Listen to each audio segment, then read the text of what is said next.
रोपतिया धान धान रोज रोपतिया धान मुस्काना रे तनिक लागता नहीं ऊपर रहना रे रोज रोपतिया धान मुस्काना रे Presented by Lovely Films Production. रोज रोपतिया धान मुस्काना रे आप सुन रहे हैं अमित पटेल की आवाज में।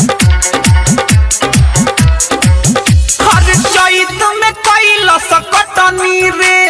तब नहीं ओकरा के डटनी रे ए यार हर लागता कि जेठ बैसाख में इज्जत मिलाई मोर राख में इहे सोच के मोर बेचैन बाटे मानवा रे अरे ये व्यास काहे मुंह लटका के बैठे हैं। हर का बताई तनिक लागता नहीं ओकर रहनवा रे रोज रोपतिया धान मुस्कानवा रे निक लागता नहीं ओकर रहनवा रे रोज रोपतिया धान मुस्कानवा रे रोज रोपतिया धान मुस्कानवा रे तनिक लागता नहीं ओकर DJ विकास रीगा सीतामढ़ी। रोज रोपतिया धान मुस्कानवा रे रोज रोपतिया धान मुस्कानवा रे Presented by Lovely Films Production.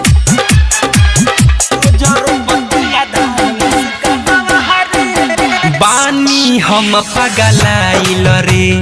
तनी ना शरमाइल रे अरे तो इसमें चिंता की क्या बात है, बड़े बड़े देशों में छोटी छोटी बातें होती रहती है। अरे बानी हम पगलाइल रे तनी ना शरमाइल रे दिन भर घूमे खेते खेते बहुत बियाया गराइल रे दिल पर चोट बला गल रे कर के उ छोड़ी पागल रे सब माटी में मिलावे मोरा यार मनावा रे अरे जाए दम मर्दे, कमाते नु बिया, तुम मजा करो। चलते नहीं तनिक लागता नहीं ओकर रहनवा रे रोज रोपतिया धान मुस्कानवा रे निक लागता नहीं ओकर रहनवा रे रोज रोपतिया धान मुस्कानवा रे रोज रोपतिया धान मुस्कानवा रे Presented by Lovely Films Production.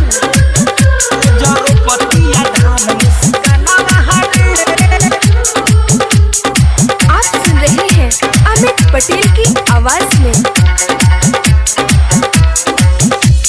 दुख बाई है बाते से कुचले इज्जतिया लाते से अरे मर्दे तब तो बहुत मन बड़ुआ बिया हो। हो भाई अरे दुख बाई है बाते से कुचले इज्जतिया लाते से कबले ई संकट टली यारवा बोल ना हमारा माथे से कैसे के समझाई रे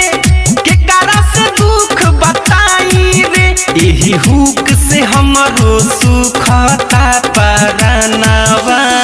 रे दादा एगो तो इतना दिन कोरोना से तबाह रनिया अब ये तबाह कइले बिया तनिक लागता नहीं ओकर रहनवा रे रोज रोपतिया धान मुस्कानवा रे निक लागता नहीं ओकर रहनवा रे रोज रोपतिया धान मुस्कानवा रे हर लागता कि जेठ बैसाख में इज्जत मिलाई मोर राख में इहे सोच के मोर बेचैन बाटे मानवा रे